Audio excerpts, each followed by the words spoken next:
Hallo allemaal en welkom op mijn YouTube kanaal. Sorry, actually, this is football. I don't know why I'm speaking Dutch. Welcome to another transfer stream about the Eredivisie. Sorry, I mean the Premier League. My bad, you guys. Sorry, I got confused there. Bismillah ar-Rahman ar-Rahim. Hello, everyone, and welcome to This is Football.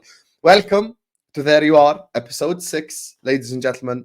We are here to talk about Manchester United signing Matthijs de Ligt and Mazraoui, both together from Bayern Munich. It's been reported by Ornstein. We got the Ornstein bomba. So we're here to talk about it, ladies and gentlemen. Big up to every single one of you guys watching this right now.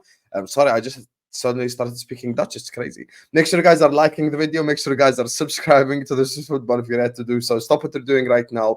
Hit the like button. Subscribe to This is Football. And please let me know your thoughts in the comment section down below. Make sure you guys are sharing the stream everywhere as well. And yeah, as you guys know, on There You Are, there is no shamelessness. We have fun on our other shows. There are streams where we're shameless and we have fun, ahwa, A-listers, etc. This one we're objective. We speak our honest opinions, and I let you guys what I honestly think. So let's talk about De Ligt and Mazraoui to Manchester United. Now, first and foremost, I'm going to start with Mazraoui, actually, and I'll say something that might shock people. This is my unpopular take. This is my unpopular opinion. I think Mazraoui is actually the better transfer for Manchester United, and allow me to explain why. Mazraoui can play right back, can play left back, very good defensively, can lock up a lot of wingers on his day. Defensively, very, very, very, very good. And I think actually out of these both like signings, many people might not agree, but I actually think Mazraoui is probably the better signing for Manchester United. I mean, you look at the right back and left back positions for Manchester United. Luke Shaw's quite injury prone. Malacia ain't really an unbelievable player. He's a good backup, to be honest with you. Dalot, I know, had a good season last year, but Wan-Bissaka, definitely not Manchester United level. I look at Mazraoui and he's someone that's essentially going to be like a joker card. If you play a 3 at the back, he could play probably left centre back, right centre back as well. Very solid defensively, and I think he's actually going to be the steal of this transfer. He's going to be the steal of this transfer 100%, and might turn out to be one of the transfers of the summer. And this is something that pains me to say because he is going to be a Manchester United player, but it's actually genuinely what I believe. The guy is very versatile. He could play across the back four, probably not a center back in a back two, but in a back three he probably can.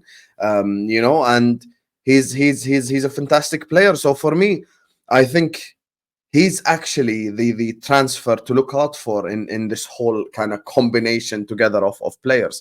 And I look at Mazraoui and I think he's an immediate upgrade on everyone who starts for Manchester United right now.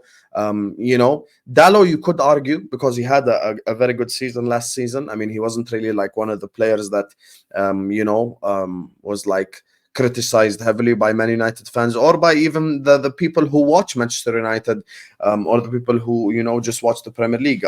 They aren't really said there like, oh, Dalot is the reason why Man United finished 8th and they owe the Premier League goals. No one said that.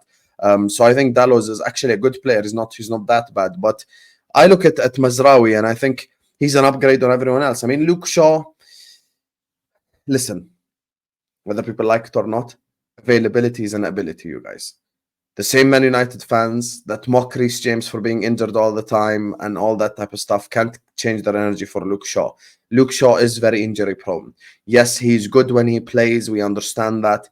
But he is very injury prone, and I think availability is very important. So I think Mazraoui, you might see actually play left back a lot of the time, and I think that is going to help Manchester United. Defensively, from a defensive shape, he's good on the ball as well, Mazraoui. So this is the transfer that really helps Manchester United. And we have to be honest about that. And we have to say, listen, this is a good transfer, specifically given the price tag as well, because this is big 2024.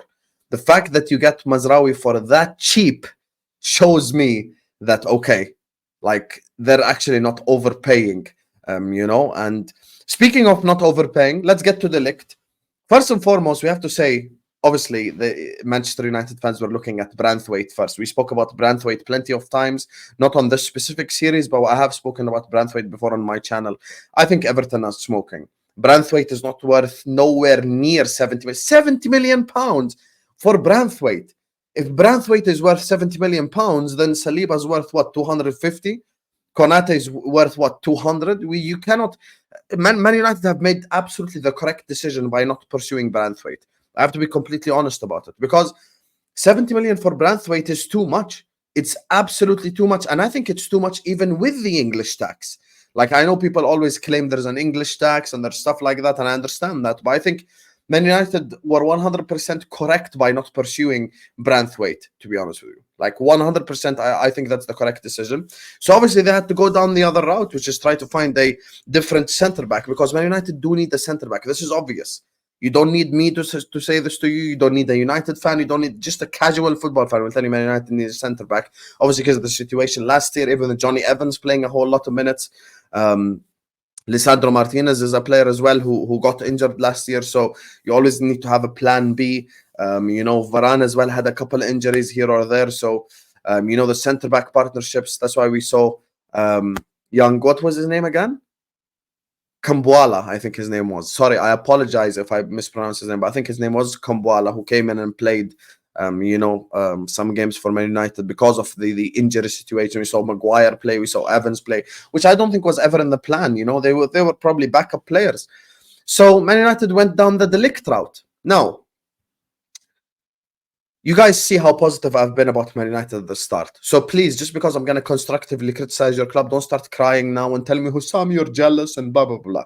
Let's not do this, you guys. No one's jealous of Man United. You finished 8th, you got a negative goal difference. Let's be honest, no one's jealous. So let me just say my honest opinion.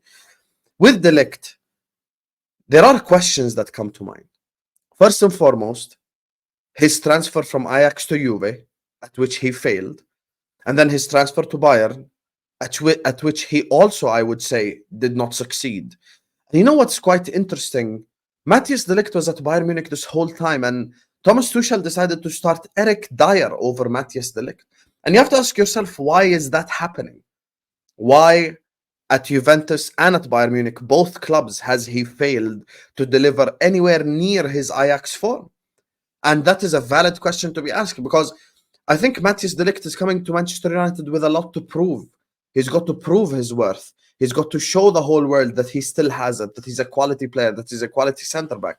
And I think this is very fair of me to say, because if a player made a transfer from Ajax to Juventus and it didn't really work out for him, made the transfer then to Bayern Munich and it didn't work out for him, with players like Eric Dyer starting ahead of him, with all due respect, like at Juventus, I get it, because maybe at the time of transfer, I believe that centre-back partnership was Chiellini and Bonucci, which is the same partnership that won the Euros. So I get it. You could say those two were unbelievable together, but when you look at the Bayern situation, you have to question why exactly did it not work out.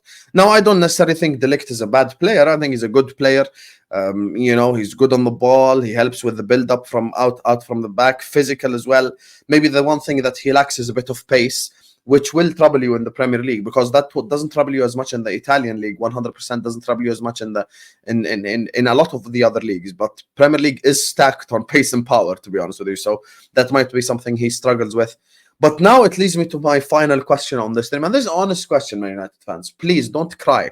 I'm here to be honest. I'm here to be objective. This is There You Are. This is not Ahwa A-listers. We're not just mocking it and doing agendas and having fun. This is genuine conversation. I have to sit back and wonder, what exactly is being built at Manchester United? Andre Onana, Lisandro Martinez, Matthijs de Ligt, Mazraoui, Zirkzee. I look at so many of these players. I mean, even you were pursuing Frankie de Jong.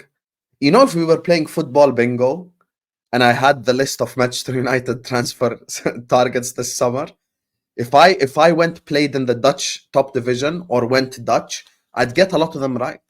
Now, I'm not going to follow the agenda, because obviously Lenny Yoro is French and you signed him and he's an exciting prospect and blah, blah, blah, blah. You're looking at Ugarte, who isn't French, and I understand that. That's a fair response. That's a fair clapback, if you'd like. However, I mean, only thing you need to do now is sign Frankie de Jong sign what's his name, the Spurs center back, Jackson, not Jackson Martinez. I forgot his name anyway. But sign the Spurs center back that they sent to the Turkish league, and Davinson Sanchez. That's his name. Sign Davinson Sanchez. Maybe sign Shona or Sean, however it's pronounced, and you're good to go. You've rebuilt Ajax 2.0 at your own football club. I mean, look, this question has to be labeled more at Ineos than Ten Hag, to be honest with you, because Ineos were supposed to come in and change things.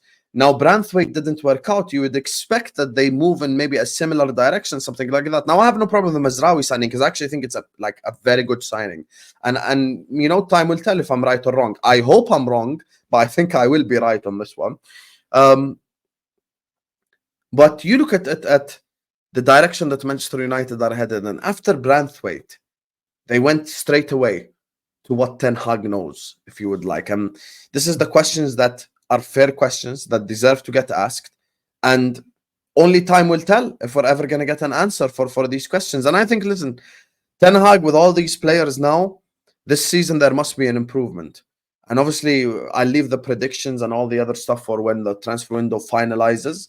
But I think within 3 games, we will know exactly the direction that Ten Hag and Man United are headed in. So, look, 2 transfers. One, I think, is going to surprise a lot of people, shock the world in Mazraoui.